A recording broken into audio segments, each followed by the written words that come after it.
Akkam jirtu hordoftoota keenya beeknaan jamadaadha. Viidiyoo kana keessatti immoo koorsii haaraa Basic HTML and CSS kan jedhu wal faana jalqabna jechuudha. Koorsiin kun namoota jalqabaa jiraniif yookaan namoota kood gochuu jalqabaa jiraniif akkasumas immoo namoota kana dura kood gochaa jiraniif ni ta'a jechuudha. Isin beekumsa HTML fi CSS keessan irratti qabdan jalqabaa gara advanceditti fudhachuu barbaaddu taanaan koorsiin kun isiniif kan hojjetamedha jechuudha. Kanaaf amma xumuraatti nu faana hordofaatii sana booddee piroojeektiiwwan xumuraa irratti qopheessine ni jiru. Piroojeektiiwwan sana wal faana hojjenna jechuudha. Piroojeektiiwwan sana erga wal faana hojjennee booddees immoo viidiyoowwan garaagaraa irratti koorsii kana itti fufuu dandeenya yookaan immoo piroojeektiiwwan gurguddaallee viidiyoowwan garaagaraa irratti jalqabuu dandeenya jechuudha. Piroojeektiiwwan sana hojjechuuf illee beekumsi kun waan isin fayyaduu fi koorsii kana sirnaan hordofuu qabdu jechuudha. Koorsii kana hordofuudhaaf PC qabaattan yookaan kompiitara qabaattan baay'ee isin fayyada jechuudha. Garuu PC yookaan kompiitara hin qabdan taanaan sooftiweerii Telegram chaanal keenya irratti isiniif keenya jechuudha. Tireeviidit kan jedhu linkii isaa description box irra isiniif kaa'eera. Isa buufachuudhaan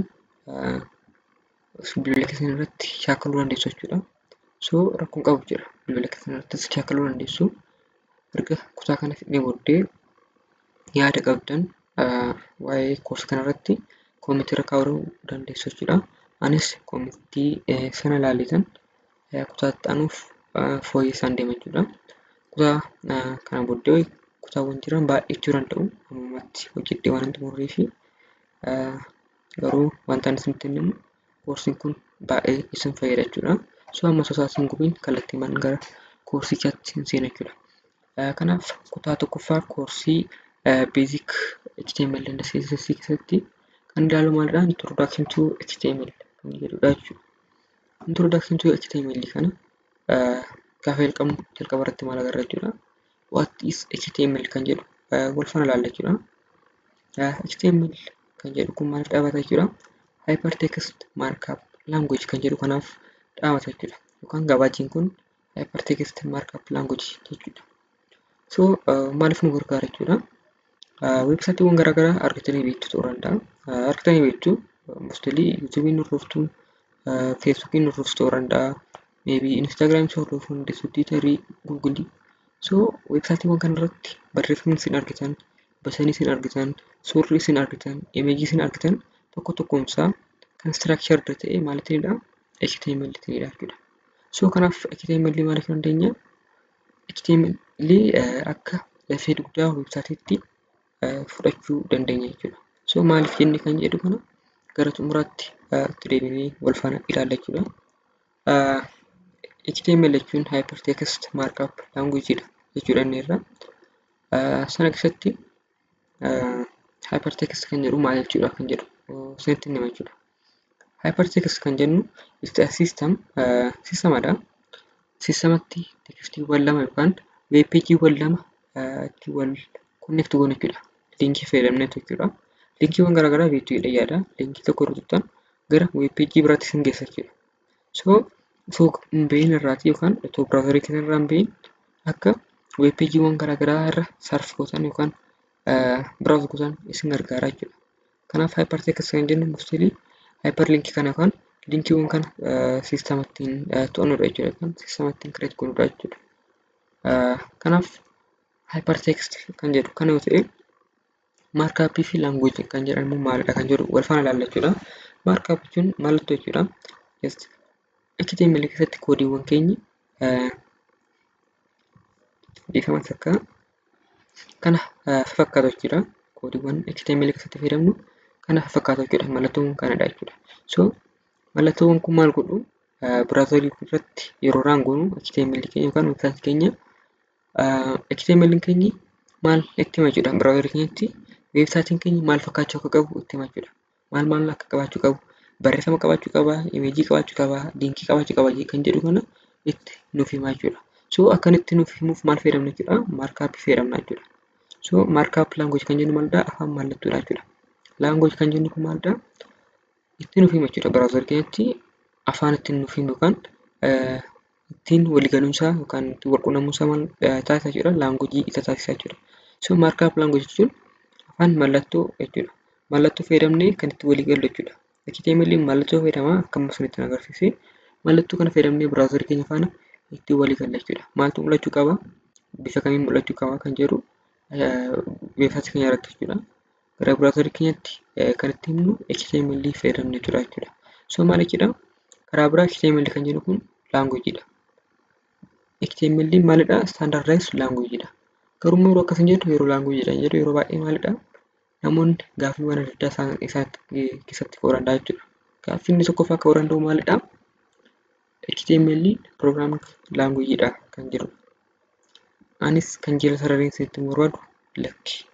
HTML programming language miti. Programming language jechuudhaaf languagein tokko calculationowwan garaagaraa hojjechuu qaba. Fi akkasumas loojikiiwwan garaagaraa hojjechuu qaba jechuudha. So JavaScript fudhachuu dandeessu. JavaScript fayyadamtanii calculationowwan garaagaraa hojjechuu dandeessu. Loojikiiwwan garaagaraa hojjechuu dandeessu. If else statement warra jedhaman jiru isaan fayyadamtanii loojikiiwwan garaagaraa hojjechuu dandeessu. Paataniin jira, PHP'n jira, SQL kan jennu warreen backend jechuudha, daatabeesii jechuudha. Akkasumas illee runtime environment kan jedhu kan noodiin jira. Language Ruby'n jira, C++, C#, C warreen jennu jira, warreen C family jiru jechuudha. Programming languageewwan kun calculationiiwwan garaagaraa fi loojikiiwwan garaagaraa perform gochuu danda'u jechuudha. Garuu gara HTML yeroo dhufnu HTML'n calculationiiwwan kana fi loojikiiwwan kana perform gochuu danda'u jechuudha. Kanaaf programming language jalatti ramaduu dandeenya jechuudha. So ammumaan kan baruu qabdan HTML'n programming language miti. Programming language kan jennu ammoo kanneen akka JavaScript, Python, PHP warreen akka database irraa ammoo kan akka SQL jiru jechuudha. So isaan kun programming language jennee ramaduu dandeenya jechuudha. So yoo JavaScript barachuu barbaaddan koorsii kana ta'anii isiniif hin qopheessa jechuudha. Python kan jedhus koorsii Python irrattis jechuudha. Warreen beezikii isaa barachuu barbaadaniif JavaScript ta'anii isiniif qopheessuu danda'a jechuudha. Isin yoo barbaaddu ta'e koomentii irratti naaf barreessaa. So kallattiimaan gara barnoota keenyatti yeroo deebinu HTML'n programming language miti kan jedhu jala sararee darbuun barbaada jechuudha. Kanaaf taanee maal barachuu qabna jechuudha. HTML file extension jechuudha. File extension kan jennu maalidha? Yoo maqaa faayila keessanii ni agartu yeroo baay'ee fakkeenyaaf index.html jedhee yoo maqaa faayila kun barreesse erga maqaa faayila isaa barreessee maqaa faayila koo jechuudha. Erga barreessee booddee dot etteetu isheen itti aantee barreeffamtu sun maalidha? Extension ni waamna jechuudha yookaan file extension jennee waamna jechuudha. File extension kun maaliif nu gargaara? Faayilli sun gosa maalii akka ta'e nuuf mul'isa jechuudha. Yeroo baay'ee fakkeenyaaf file extensioniiwwan jiran maalidha? Fakkeenyaaf .jpg kan jedhu kana beektu. .jpg jechuun faayilli sun suuraadha jechuudha. Akkasumas .png kan jedhu suuruma agarsiisa. .mp3 jechuun faayilli sun audioodha jechuudha. .mov yookaan .av yookaan .mp4 yoo ta'e immoo faayilli sun maalidha? Faayila viidiyoodha jechuudha. .ppt jechuun faayila powerpointidha jechuudha. So faayila maalii akka ta'e itti nuuf himaa jechuudha. Faayilli sun immoo HTML ta'uusaa adda baasuudhaaf immoo extensionii maal fayyadamna? .html or .htm lamaan isaa fayyadamuu dandeenya yeroo kun qabu. Warri kun maal nuuf hima jechuudha? Faayilli suni faayila HTML ta'uusaa nuuf agarsiisu jechuudha. So faayila tokko erga akkasii maqaa isaa rename goonee booddee faayila sana banuu kan dandeenyu biraazarii irratti qofadha jechuudha. So kallattii kanaanis HTML'n bakka kamitti akka run ta'u bartan jechuudha. So asitti run ta'a biraazarii irratti run ta'a jechuudha. Akka argartan web browsers interpret HTML files to display web content jedha jechuudha.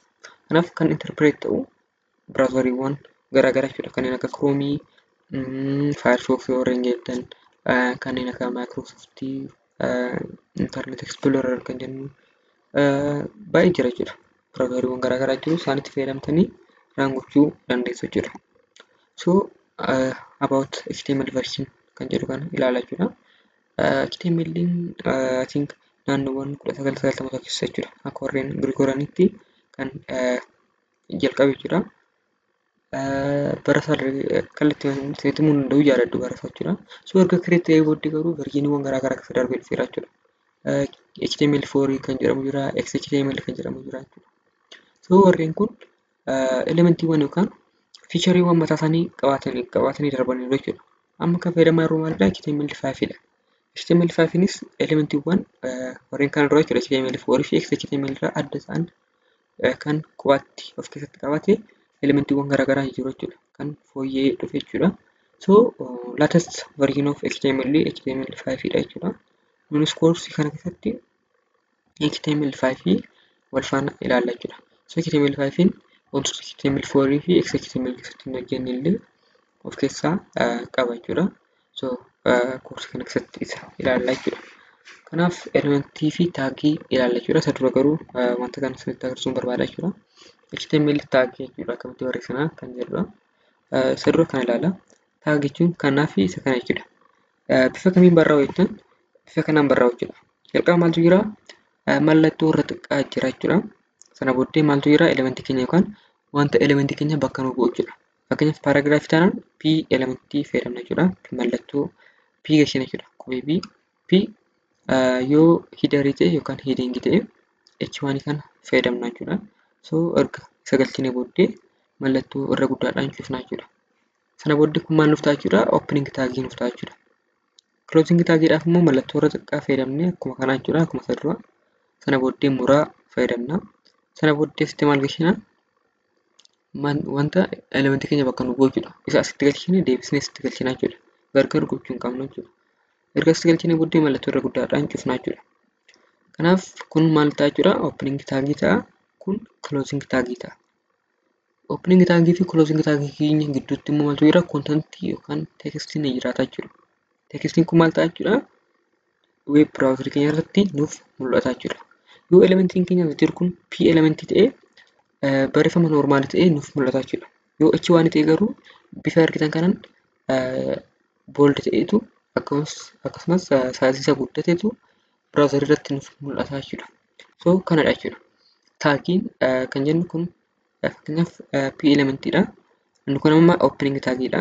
Inni kun closing taagiidha. Maal akka fakkaatu ilaaluu dandeessu. So as gidduutti bakka endeettu kanatti maaltu jira? Kontentii jira jechuudha. Bifa kanaan jechuudha. P kun opening taagii kun closing taagiidha. Gidduu isaa maaltu jira? This is a paragraph jedha. Teekstii kana turraan goone barreeffama noormaaliidhaan web browserii keenya irratti mul'ata jechuudha. So bifa kanaan koodii keenya barreessina jechuudha. Structurein isaa maal fakkaata kan jedhu paartii sadaffaatti kaasee jechuudha. Koorsii kana paartii sadaffaa isaarraa kaasee piraaktikaalii isaa wal faana ilaalaa deemna. Warreen kanas jechuudha. Piraaktikaalii isaa ilaalaa deemna jechuudha. Yaaddeena yoo isinii galuu dide amma ammaatti just tiyooriidha waan ta'eef bakka kana kaasee waa'ee extension irraa kaasee jechuudha. Wal faana ilaalaa deemna jechuudha. Piraktikaal kilaas yeroo jalqabna jechuudha. So gara mata duree jalqabaa kaaseen turetti deemna jechuudha.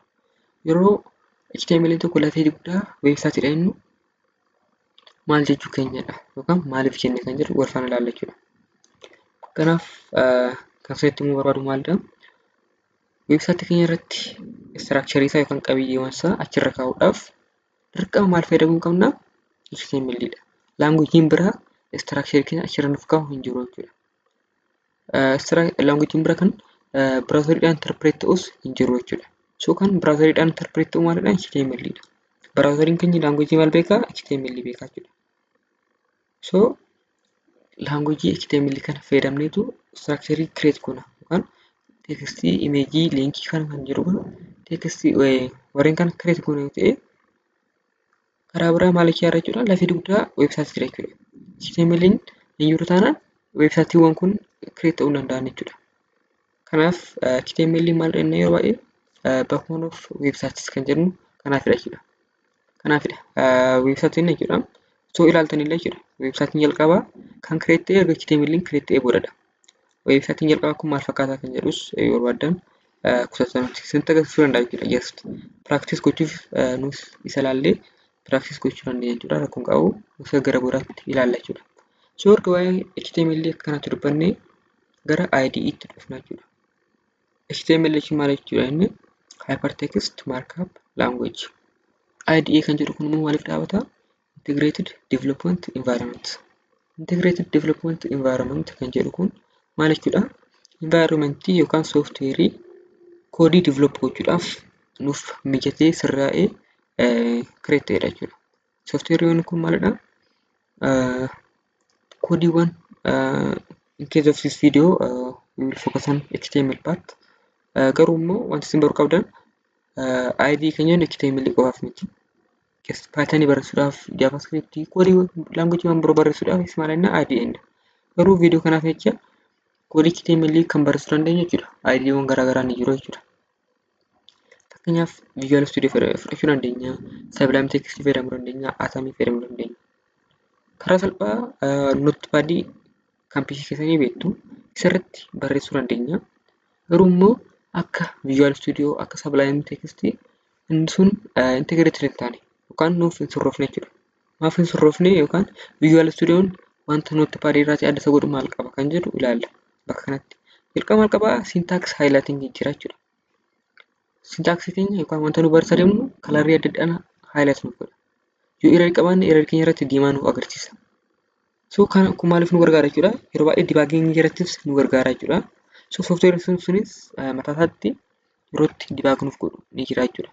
Kanaaf waa'ee version control gara dhumaatti ilaalaa kan qabu. So wantoota kanaaf IDE fayyadamuun dirqama ta'a jechuudha. Yeroo qusachuu qabna error keenya eessa akka ta'e yeroo baay'ee error jechuun kanuma jirudha. Error keenya baruudhaaf immoo IDE fayyadamne gaariidha jechuudha. Akkasumas immoo auto complete kan jedhu jira. Yeroo isin koodii barreessuu jalqabdan ofiisaa isiniif xumura jechuudha. Visual Studioon kanaaf yeroo keessan baay'ee isiniif qusata jechuudha. So kanaaf IDE fayyadamtan gaarii ta'a jechuudha. So xumura irratti kan isinitti barbaadu yookaan kan yaadachuu barbaadan HTML'n dafee dugdaa web development yookaan websaayitii ta'uusaa yaadachuu qabdu jechuudha. Websaayitii irratti qabiyyeewwan isin argitan tekstiin, imeejiin, linkiin wanti isin argitan hundisaayyuu HTML'dhaan akka create ta'e baruu qabdu jechuudha. So web development keessatti yookaan website development keessatti steppiin jalqabaa maalidha jechuudha? HTML barachuudha yookaan HTML'dhaan kood gochuu danda'uudha jechuudha. So HTML kood gochuu danda'e website ijaaruu dandeenya jechuudha. Kanaaf HTML barachuun dirqama ta'a jechuudha. So kutaan tokkoffaa keenya kana fakkaata jechuudha. Kutaan lammaffaatti immoo akkamittiin Visual Studio install gochuu dandeenya kan jedhu wal faana ilaalla jechuudha. Ta'anis immoo beesikii Visual Studio sanarratti faayila HTML create goonetu koodiiwwan beesikii ta'an jechuudha. Warreen bakka kanatti bira dabarre hiika isaanii faana ilaalaa deemna jechuudha. Kanaaf koorsiin kun bifa kanaan isiniif qophaa'eera jechuudha. Wanti isin rakkisuu jiraatu yookaan gaaffii yoo qabaattan koomentara nuuf ka'a yookaan koomentara naaf ka'a. Ani qofaaf waan hojjechaa hin jiruuf jechuudha. Yeroon qabutti deemeen koomentii keessan nan ilaala. Koomentiin keessan biratti vaaluu guddaa qaba jechuudha. Kanaaf koomentii keessan ilaaleen tokko tokkoon illee isiniif deebisuuf nan yaala yoo danda'e. Ta'uu baannaan Telegram channel koo irratti jechuudha. Koomentii keessan irratti hundaa'een deebisaa isiniif hin deebisaa akka hunda keessan illee ilaaltanitti jechuudha. So bifa kanaan itti fufna jechuudha. Yaada yoo qabaattan akkamittiin koorsiin kun deemuu qaba kan jedhu yoo yaada biraa qabaattan natti maatii itti fufna jechuudha. Bifa yaada keessanii. Kanaaf wanta viidiyoo kana hordofsaniif galatoomaa kutaa biraatiin nama wal agarruutti nagaan naaf tura.